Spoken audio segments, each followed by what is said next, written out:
The Lambda variant of the coronavirus may be highly infectious and more resistant to COVID-19 vaccines than the original variant of the coronavirus, Reuters reports.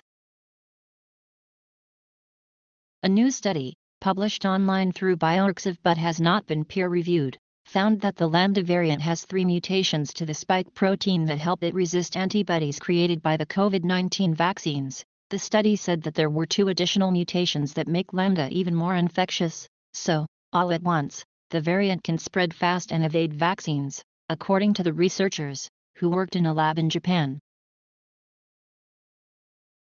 The researchers warned that the Lambda variant should be labeled a variant of concern by the World Health Organization and not a variant of interest. As it is now, the study said that people don't see Lambda as a huge threat right now because it is not labeled as a variant of concern, like the Delta variant.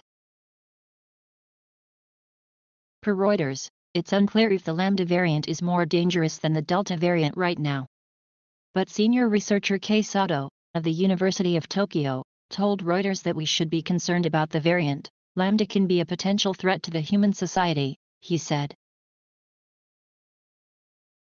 Indeed, the variant is behind 1,000 different cases in the United States right now, according to Newsweek. The variant was originally discovered in Peru in August 2020 where it became the dominant strain of the virus. It has since spread to 29 different countries. S. Wesley Long, medical director of diagnostic biology at Houston Methodist, told USA Today that the Lambda variant might not be as concerning as the Delta variant. I know there's great interest in Lambda, but I think people really need to be focused on Delta, Long said. Most importantly, regardless of the variant, our best defense against all these variants is vaccination.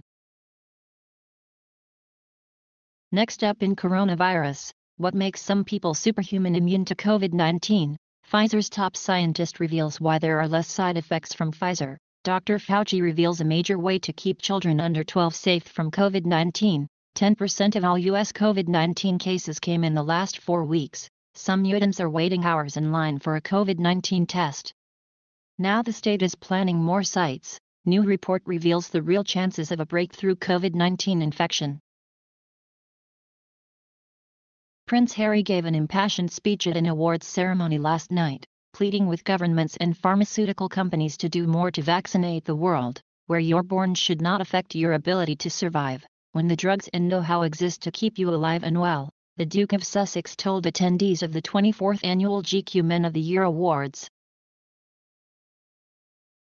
Harry was presenting the Heroes of the Year award to Professor Dame Sarah Gilbert, Dr. Catherine Green and the team behind the Oxford/AstraZeneca vaccine. Speaking via video link, he called them heroes of the highest order who gave us an instrument to fight this disease, adding, "They are our nation's pride and we are deeply indebted to their service."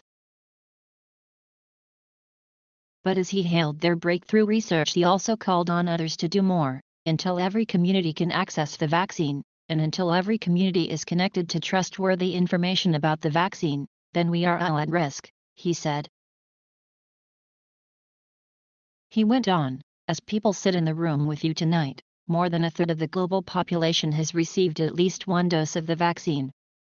That's more than 5 billion shots given around the world so far. It sounds like a major accomplishment, and in many ways is. But there is a huge disparity between who can and cannot access the vaccine. Less than 2% of people in the developing world have received a single dose at this point, and many of their healthcare workers are still not even vaccinated.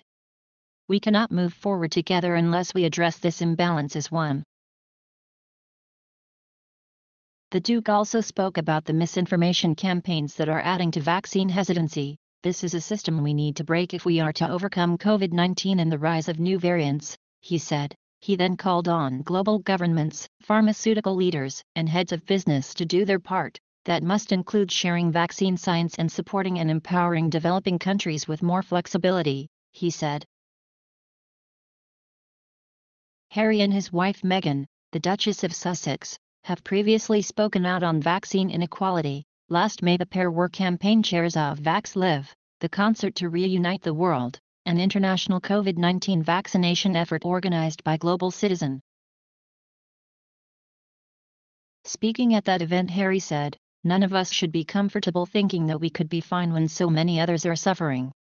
In reality, and especially with this pandemic, When any suffer, we all suffer, Harry also said in his remarks. We must look beyond ourselves with empathy and compassion for those we know, and those we don't. We need to lift up all of humanity and make sure that no person or community is left behind. Officials in India are racing to contain a virus outbreak that has claimed the life of a 12-year-old boy and is deadlier than COVID-19, the Nipah virus. CBS News reports the boy was taken to the hospital last week in the southern Kerala state with a high-grade fever and suspected brain inflammation. After blood tests, he was diagnosed with the Nipah virus and died Sunday. Officials are using contact tracing, quarantine, and hospitalization on the 188 people who have came into contact with the preteen to prevent a widespread outbreak, CBS reported. This is one of those viruses we really need to pay attention to, John Lednicki, a research professor at the University of Florida's Environmental and Global Health Department, told USA Today. The reemergence of the Nipah virus is compacting a problem in the nation already grappling with the effects of COVID-19, with over 30,000 new COVID cases reported on Monday. What is the Nipah virus? The Nipah virus was first discovered in Malaysia and Singapore in 1999 after multiple pigs and people became sick, according to the Center for Disease Control and Prevention. So far, the only recorded outbreaks have occurred in Asia. It's classified as a zoonotic virus that initially spreads from animals to people.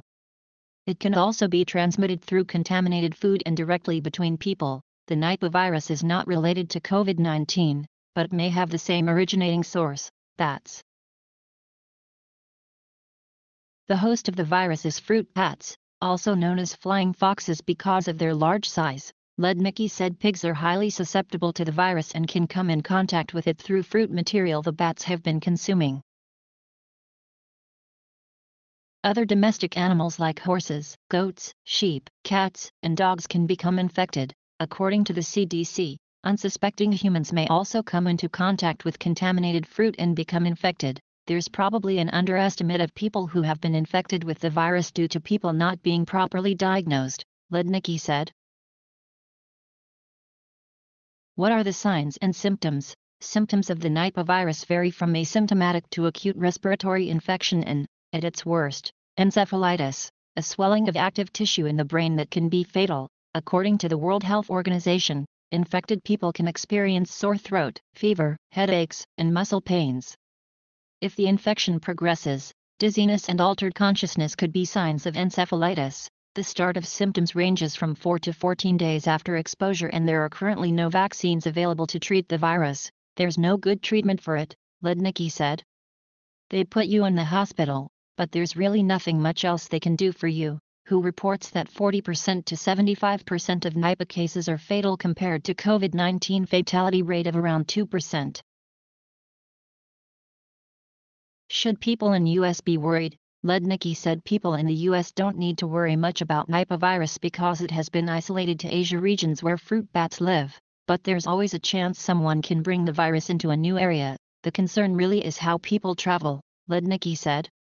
Years ago when travel was more restricted, you didn't see unusual pathogens traveling. Lednicki hopes that U.S. can learn from the COVID-19 pandemic and take on a more proactive approach versus a reactive one. There are going to be more emerging pathogens, he said.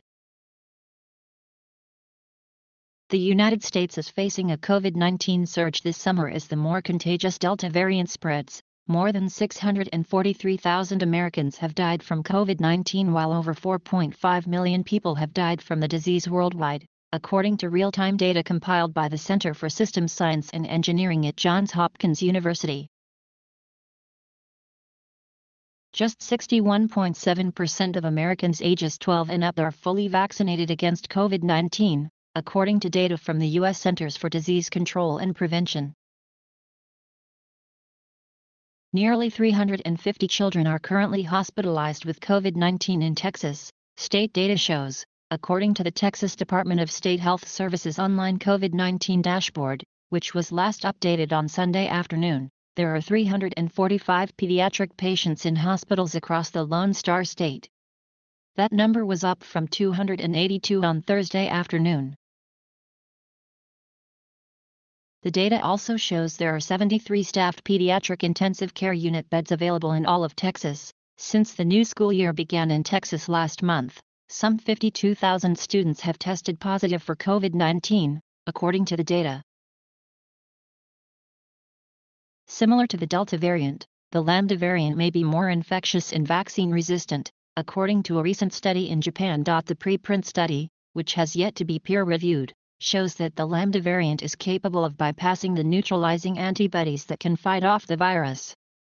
Researchers said that multiple mutations in spike protein, like those found in Lambda and other variants, are more resistant to antibodies in vaccinated and unvaccinated individuals. 1. The researchers were able to demonstrate this in a lab setting. Robert Quigley, MD, DPhil, Senior Vice President and Global Medical Director at International SOS, tells very well that the findings are not surprising but should be observed critically. We're seeing a trend, which is what all of us in the scientific community expected, that the longer COVID-19 is allowed to prevail, we're going to start getting towards vaccines that may not be efficacious against this SARS-CoV-2 viral variant, Quigley says. The researchers did not specify whether the Lambda variant was more dangerous than Delta. However, they pointed out that since the World Health Organization, WHO, designates Lambda as a variant of interest, VOI2 rather than a variant of concern, VOC, people may not consider Lambda as an ongoing threat. According to the study, Lambda's virological features and how they evolve remain unknown. Other studies have also found that the Delta variant demonstrates some levels of resistance to the COVID-19 vaccines. 3. You wouldn't want that combination of a virus that has the ability to spread really quickly, and it has vaccine resistance, Quigley says. That would be your kiss of death. Scientists will need to develop new vaccines when we reach that point, he adds. The good news is that we're not there yet, he says. The Delta variant now accounts for more than 93% of COVID-19 cases in the United States, according to the Centers for Disease Control and Prevention, CDC. There are 938 COVID-19 cases caused by the Lambda variant, which is less than 1% of the nation's total cases. The CDC currently has no information about Lambda on its variant classification page. Viruses, or variants of viruses, can become vaccine-resistant if they mutate. Mutations occur naturally so long as the virus has a host, a person, to infect and transmit infection from. While not all mutations are vaccine-resistant, those that are different enough from the original strain of the virus may not be neutralized by the appropriate antibodies. This is alarming, but not uncommon, Quigley says, adding that scientists also update the influenza vaccine to target new mutations every year. These decisions are decided by international health agencies, who work collaboratively with the CDC to decide what strains of influenza are circulating and how to combat them with vaccines, Quigley adds. Usually they're pretty close to being right, but it's not always 100%, he says. Some years, they're not as efficacious as other years. If the virus sticks around longer, assembling a similar panel to survey mutations and develop subsequent COVID-19 vaccines will be important, he adds. Booster shots or a variant-specific vaccine are also important considerations going forward. He says, it's no surprise that we're seeing these variants, Quigley says. What is surprising to me is that we're not, as a society, taking advantage of the data we do know, which is that vaccinated people will stop this spread because there'll be no place for this virus to replicate. If the virus sticks around longer, assembling a similar panel to survey mutations and develop subsequent COVID-19 vaccines will be important, he adds.